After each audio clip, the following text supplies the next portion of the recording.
When it comes to growing food in your garden, it's important to know the family of the plant that you're going to be growing.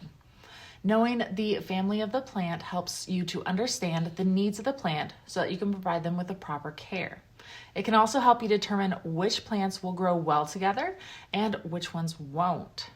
Additionally, plants belonging to the same family often have similar characteristics, which can help you decide which varieties may be best for your garden. For example, let's say you wanted to grow tomatoes in your garden. Tomatoes are part of the same family as peppers and eggplants. This means that all three of these plants are likely to have these similar needs in terms of water, nutrients, and light.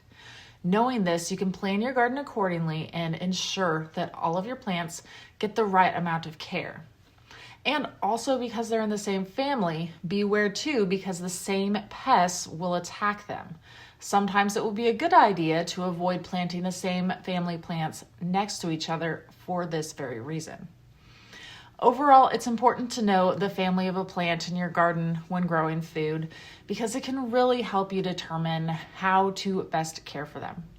See the families of each plant under the plant details screen in our app.